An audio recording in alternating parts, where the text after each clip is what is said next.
The day my husband Daniel left for Manchester, the house fell quiet, too quiet. I stood by the window, watching his car disappear down the road, pretending to miss him, pretending to care. But deep down, I felt free. It wasn't that Daniel was a bad husband. He was loyal, stable, and kind. Maybe too kind. But that kindness bored me. I had needs, desires, ones he couldn't fulfill anymore. I walked back inside, the cold floor against my bare feet, my silk robe barely hanging on my shoulders. I glanced at my phone and opened the secret chat app where I had been talking to 3 different men for weeks, each one more tempting than the last. Aiden, the bartender with devilish charm, who made every word feel like a flirt. Liam, my personal gym trainer, whose hands had lingered just a little too long on my waist during workouts.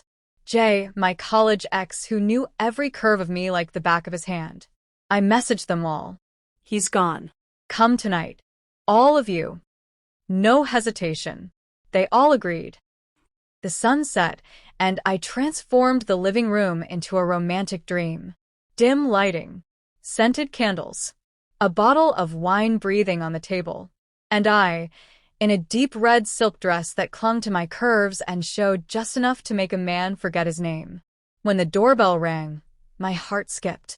First came Aiden, casual and smooth, with that half-smile that made my knees weak. Then Liam, confident and built like a sculpture, with intense eyes that didn't blink. Last, Jay. He paused at the doorway, smirked, and said, just like old times. They glanced at one another, realizing they weren't the only ones invited. You're all here, I said, swirling the wine in my glass. Let's not waste the night. The tension was thick, but the wine and my flirting melted it.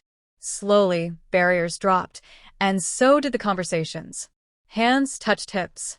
Kisses landed softly on my neck. Aiden's fingers slid down my spine while Liam's breath warmed my collarbone. Jay pressed his lips against mine like he had been starving for years.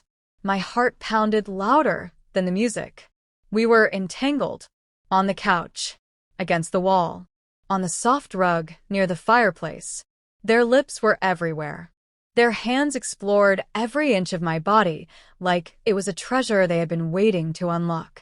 Every moment was pleasure. Every second was chaos. My moans filled the room as I surrendered to desire.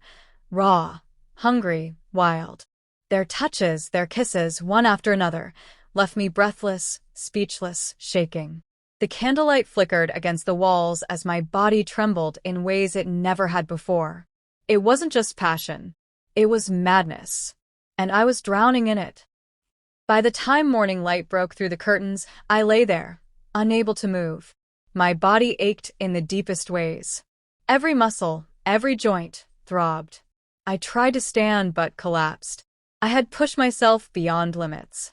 For 3 whole days, I couldn't walk without pain shooting up my legs. But it wasn't just physical. It was emotional. The guilt had started to settle. And that's when he came back. Daniel walked into the house, his coat still on, suitcase in hand. He smiled. I froze. You're back early, I said, my voice cracking. Business wrapped up quickly, he replied casually, but there was something off in his tone, something cold. I want to show you something, he said.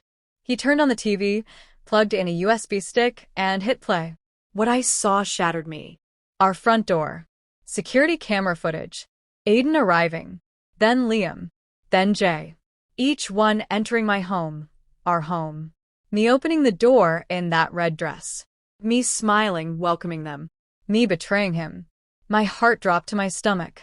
Daniel stood beside the TV, arms crossed. I never went to Manchester, he said calmly. My lips trembled. What? I suspected something. You've been distant.